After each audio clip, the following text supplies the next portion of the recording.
Have you ever wondered why some young people seem to sprint ahead in life while others lag behind?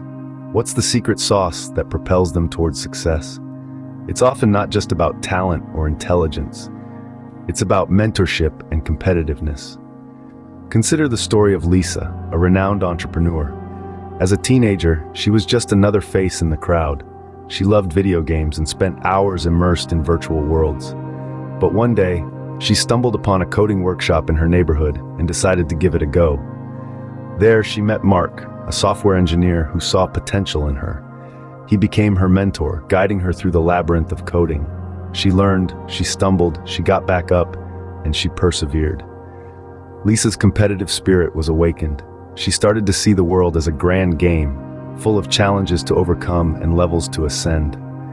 She began to compete not just with her peers, but with herself, striving each day to become better than she was the day before. Fast forward a few years, and Lisa's now the founder of a successful tech startup.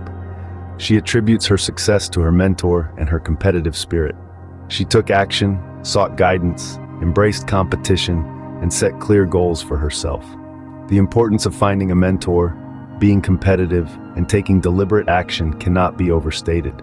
A mentor can provide guidance and wisdom, reducing the trial and error in your journey. Being competitive keeps you on your toes, always striving to be the best version of yourself.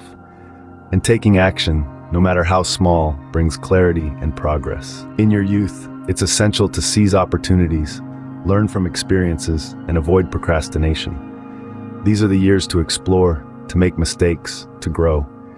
Every workshop attended, every job applied for, every yes said to an opportunity shapes your journey and builds your future.